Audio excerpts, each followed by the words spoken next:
welcome back to Cars of Glasgow, and today we've got a rather special video for you. Today we're going to have a quick walk around tour of the BMW M5. This particular M5 is the F10 body style that came out in 2012. It's powered by a 4.4 litre V8. It's the first BMW M5 also to be turbocharged. The last generation before this was the M5 with the 5 litre V10 F1 inspired engine. This one's a bit more grunt to it. We're going to have a quick look at this car. Stay tuned.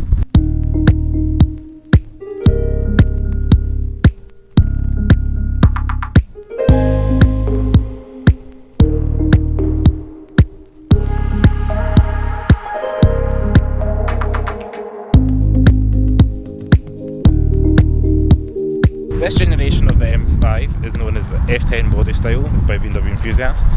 The F10 came out in 2010 through 2011 with the kind of regular diesel and petrol models, things like the 520D that Mum has, and this particular car is obviously not that. This little badge is what gets enthusiasts excited. This is one of the few subtle hints that make this different from your everyday 5 Series. So this is the BMW M5 as I mentioned. This came out in 2012. It's powered by a 4.4 litre V8 twin turbocharged, and that gives it about 560 horsepower and 0 to 60 in about 4.5 seconds. So we're going to have a quick look at this car, and we're going to start off with the exterior styling of the car. As you can see, with so many BMW M Sport 5 Series on the road, this is very subtle and kind of almost blends in. A few things that give it away are the BMW M5 on the kidney grille. We've got double slats in the kidney grille. The overall demeanour in the front is a little bit of a wider stance. As we move around to the side of the car, we can see we've got Michelin Pilot Superstore tyres with some very impressive alloys. These huge brakes behind there, painted with the blue calipers. There's another hint that it's not a standard 5 Series. Move up to the wing, we've got the M5 vents, which is something that all M5s have had since the beginning. We've kind of got the side breathers, and the indicators have been integrated into the side as well there. Move along the side of the car, as you can see we've got a strong shoulder line. This light blue metallic paintwork really reflects the lights and highlights. There's a strong powerful natures that all power to the rear. In the back is where you can tell it's an M5.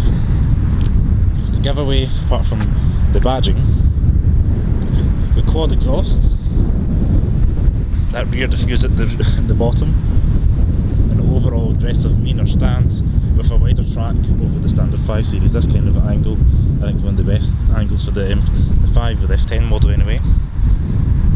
You can see the subtle spoiler, you can see the body kit, you can see the strong shoulder lines. A lot going on back here.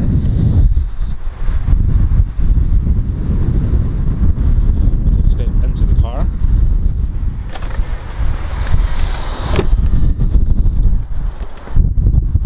Integrated with a traditional F10 body style interior with some subtle upgrades. Getting away from the wind. So as you could expect, the BMW is made of high quality materials all throughout. You've got that M steering wheel. Particularly important is the M1 and M2. This allows you to have mode selected, so you can have it preset if you want comfort suspension, racing steering. You could have that set 1. Set 2 could be comfort everything, for example. Just what your preference is. It saves you going through the centre here and choosing all the infinite amounts of adjustability that the M cars offer these days.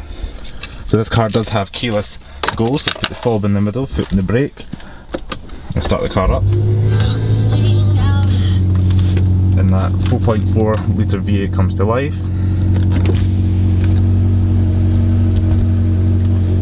As you can see, this car is equipped with the heads-up display there. If I zoom in,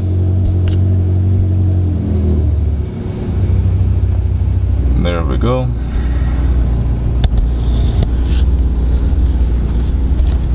This car's got the automatic transmission with the flappy paddle gearbox there, and down the middle it's got the funky knob that these M cars are known for. You've not got the traditional pull back and forward lever. We've got all the way back to the reverse, and your parking sensors pop up, down for neutral, and all the way to the right for drive. And you'll see that pop up also in the digital dash there. So the M5 comes with the wider professional sat nav of the iDrive.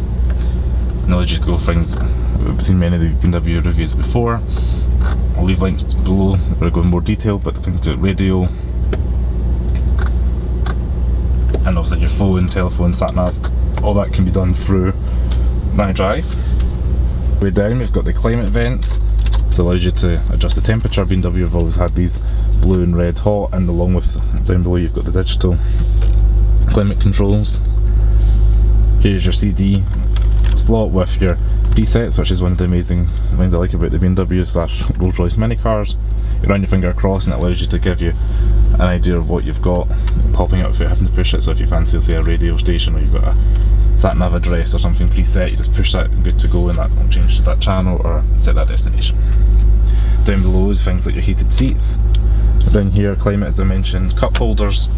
Here is where it gets exciting. We've got all the adjustability that M division provides. We've got your steering, suspension, throttle, traction control, parking sensors over here, and then your automated manual hump.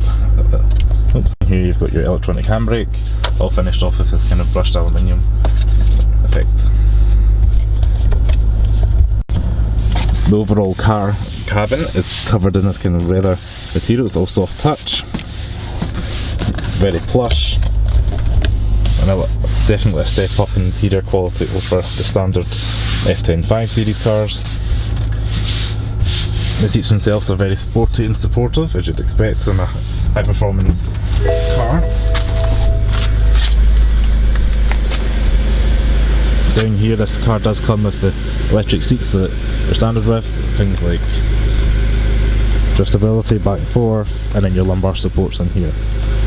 As you can see, they're well bolstered, and memory seating controls can be set down the right hand side here.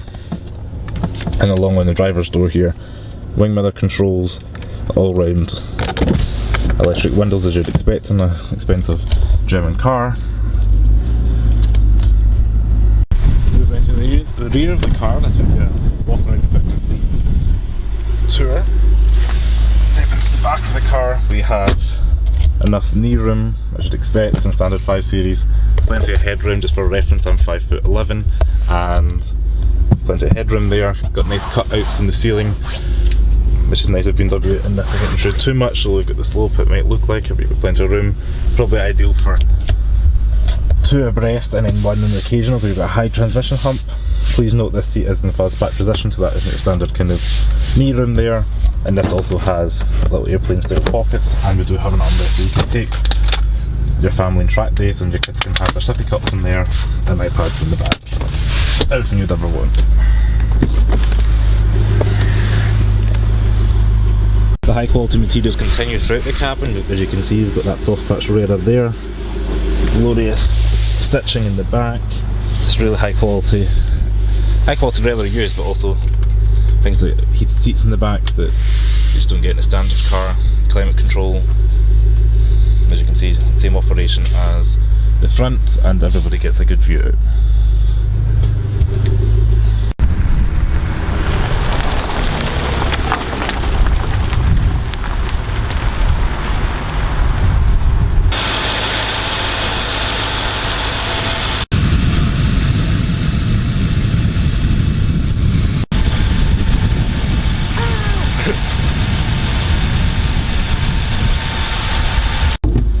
So used car prices of the M5 starting about £30,000. The real question is, do you get one of these bad boys, or do you get the new 2019 3 Series, which might be like a 320D base, because I think they're starting about £34,000. Okay, you'll have one with a few miles on it, you'll have a couple of issues with any used car, but the trade-off is you get something with this horsepower and this amazing ride, presence, the badge of the M5.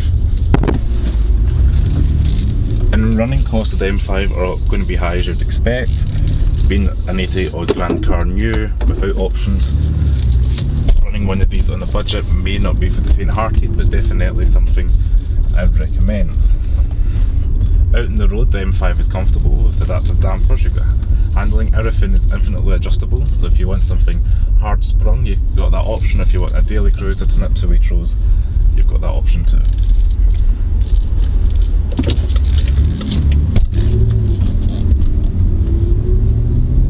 So as you can hear, the V8 purring away. The dual clutch transmission does an excellent job of keeping everything in line. You've got good traction control system. Okay, it's a Scottish winter. Luckily we've not got heavy snow, but we have had ice, and the owner of this car hasn't reported any major issues driving around.